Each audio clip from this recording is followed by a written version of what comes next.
Sejarah tertua yang berkaitan dengan pengendalian banjir dan sistem pengairan adalah pada masa Kerajaan Tarumanegara. Untuk mengendalikan banjir dan usaha pertanian yang diduga di wilayah Jakarta saat ini, maka Raja Purnawarman menggali sungai Candrabaga. Setelah selesai melakukan penggalian sungai, maka Raja mempersembahkan 1000 ekor lembu kepada Brahmana.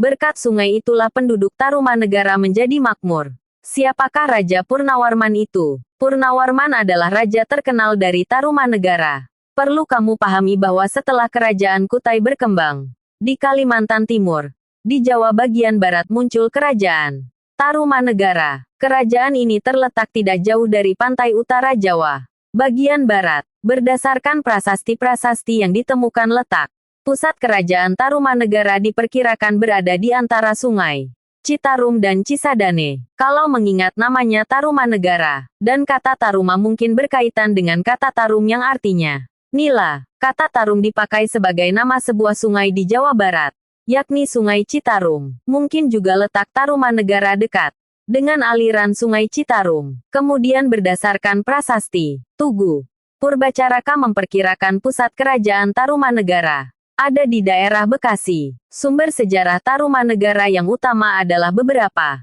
prasasti yang telah ditemukan berkaitan dengan perkembangan kerajaan Tarumanegara. Telah ditemukan 7 buah prasasti.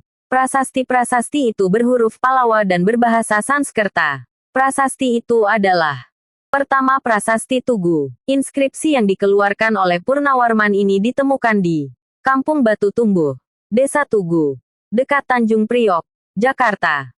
Dituliskan dalam 5 baris tulisan beraksara Palawa dan bahasa Sanskerta. Inskripsi tersebut isinya sebagai berikut.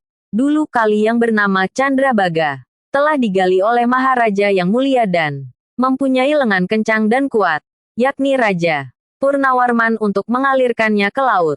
Setelah kali ini sampai di istana kerajaan yang termasyhur, pada tahun ke-22 dari tahta yang mulia Raja Purnawarman yang berkilauan-kilauan karena kepandaian dan kebijaksanaannya serta menjadi panji-panji segala raja, maka sekarang beliau memerintahkan pula menggali kali yang permai dan berair jernih. Gomati namanya. Seteleh kali itu mengalir di tengah-tengah tanah kediaman yang mulia Sang Pandeta Nenekda Sang Purnawarman. Pekerjaan ini dimulai pada hari yang baik, tanggal 8 Paro Gelap, bulan Palguna, dan selesai pada tanggal 13 Paro Terang bulan Caitra. Jadi hanya dalam 21 hari saja. Sedang galian itu panjangnya 6122 busur, tanda kurang lebih 11 km. Selamatan baginya dilakukan oleh Brahmana disertai persembahan 1000 ekor sapi. Kedua prasasti Ciaruten. Prasasti ini ditemukan di Kampung Muara, Desa Ciaruten Hilir, Cibungbulang, Bogor. Prasasti terdiri atas 2 bagian, yaitu inskripsi A yang dipahatkan dalam 4 baris tulisan beraksara Palawa dan bahasa Sanskerta, dan inskripsi B yang terdiri atas 1 baris tulisan yang belum dapat dibaca dengan jelas. Inskripsi ini disertai pula gambar sepasang telapak kaki. Inskripsi A isinya sebagai berikut. Ini bekas 2 kaki, yang seperti kaki Dewa Wisnu. Ialah kaki yang mulia Sang Purnawarman, raja di negeri Taruma, raja yang gagah berani di dunia. Beberapa sarjana telah berusaha membaca inskripsi B, namun hasilnya belum memuaskan. Inskripsi B ini dibaca oleh JLA Brandes sebagai Krici Aru, Waca Krici Aru, Wasa, sedangkan H. Ken membacanya Purnafama Padam, yang berarti telapak kaki Purnawarman. Ketiga prasasti kebun kopi prasasti ini ditemukan di Kampung Muara, Desa Ciaruetun Hilir, Cibungbulang, Bogor. Prasastinya dipahatkan dalam 1 baris yang diapit oleh 2 buah pahatan telapak kaki gajah. Isinya sebagai berikut. Di sini tampak sepasang telapak kaki, yang seperti telapak kaki Airawata, gajah penguasa Taruma, yang agung dalam, dan kejayaan. Keempat prasasti Muara Cianten terletak di Muara Kali Cianten, Kampung Muara, Desa Ciaruten Hilir, Cibungbulan, Bogor. Inskripsi ini belum dapat dibaca. Inskripsi ini dipahatkan dalam bentuk aksara yang menyerupai sulur-suluran. dan oleh para ahli disebut aksara Ikal.